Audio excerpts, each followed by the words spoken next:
मित्रों, जैसे दुख के बाद सुख आता है और दिन के बाद रात होना निश्चित है, उसी प्रकार ये भी निश्चित है कि जिसने भी इस मृत्यु लोक में जन्म लिया है उसे एक न एक दिन मरना अवश्य ही है। अर्थात अगर पृथ्वी लोक पर कोई सबसे बड़ा सत्य है तो वो है प्राणी की मृत्यु। फिर भी कुछ लोग ऐसे होते हैं जो इस सच्चाई को स्वीकार करना ही नहीं चाहते। खैर, आप सबने देखा होगा कि हिंदू धर्म में मृत्यु के बाद शव को जलाया जाता है। साथ ही आपने यह भी देखा होगा कि अगर किसी की मृत्यु सूर्यास्त के बाद होती है तो उसका संस्कार अगले दिन किया जाता है, रात को नहीं। ऐसे में आपने गौर किया होगा कि किसी परिवार में अगर किसी की मृत्यु शाम के बाद होती है तो उसके शव को अकेला नहीं छोड़ा जाता। पर मित्रों, क्या आप जानते हैं कि शव को अकेला क्यों नहीं छोड़ा जाता? अगर नहीं तो इस वीडियो को अंत तक ज़रूर देखें, क्योंकि इस वीडियो में हम आपको इन्हीं सवालों का जवाब देने वाले हैं जिसका वर्णन गरुड़ पुराण में विस्तार से किया गया है। तो चलिए अब बिना किसी देरी के गरुड़ पुराण की बातों को जानते हैं। सबसे पहले हम आपको यह बताते हैं कि किन किन परिस्थितियों में शव का अंतिम संस्कार नहीं किया जाता या फिर कुछ समय के लिए टाल दिया जाता है। मित्रों, आपको सबसे पहले बता दूं कि अगर किसी की मृत्यु सूर्यास्त के बाद होती है तो उसके शव को रात भर घर पर ही रखा जाता है और अगले दिन उसका संस्कार किया जाता है।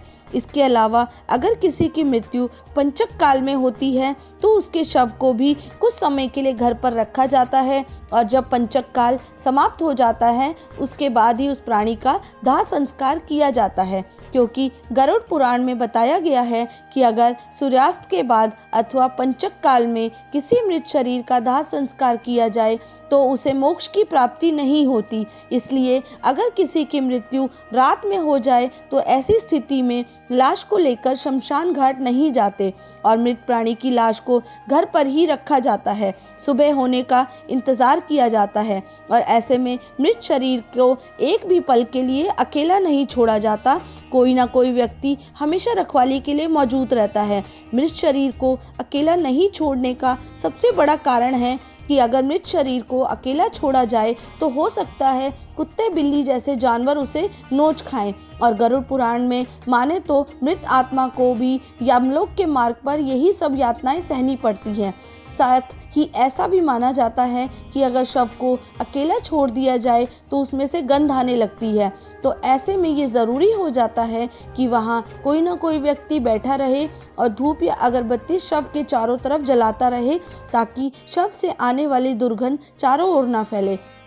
गरुड़ पुराण के अनुसार भगवान विष्णु गरुड़ जी के पूछने पर कहते हैं कि हे पक्षीराज, इन सब के अलावा अगर किसी की मृत्यु हो जाती है और उसकी कोई भी संतान उसके पास नहीं होती है तो ऐसे पर भी शव को घर में रखा जा सकता है जब तक कि उसका पुत्र या पुत्री ना आ जाए, क्योंकि जब तक खुद की संतान मृत शरीर को मुखाग्नि नहीं देती तो उसका उद्धार नहीं हो पाता। अर्थात वह कई वर्षों तक इसी मृत्यु लोक में भटकता रहता है। इसके बाद विष्णु जी बताते हैं कि अगर सूर्यास्त के बाद किसी मृत शरीर को जला दिया जाए अर्थात उसका संस्कार कर दिया जाए तो वह मृत आत्मा असुर, दानव अथवा पिशाच की योनि में जन्म लेती है।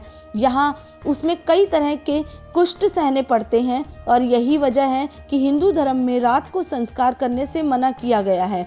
आगे विष्णु जी बताते हैं कि अगर रात में मृत शरीर को अकेला छोड़ दिया जाए तो उस शरीर के आसपास भटक रही दुरात्माएं भी प्रवेश कर जाती हैं, जिससे मृतक के साथ साथ उसके परिवारों को भी कई तरह के कष्ट झेलने पड़ते हैं। साथ ही ये भी बताते हैं कि शव को अकेला नहीं छोड़ा जाता, क्योंकि मरे हुए आदमी की आत्मा वहीं पर भटकती रहती है और अपने परिजनों को देखती रहती है। कहा जाता है कि इंसान की मौत के बाद शरीर आत्मा से खाली हो जाता है तो उस मृत शरीर में कोई ना कोई बुरी आत्मा का साया अपना अधिकार जमा सकता है। और यही वजह है कि दोस्तों, रात को शव को अकेले नहीं छोड़ा जाता, कोई ना कोई शव की रखवाली ज़रूर करता है। अगर आपको गरुड़ पुराण की ये बातें अच्छी लगी हों तो चैनल को लाइक और सब्सक्राइब ज़रूर करें। धन्यवाद।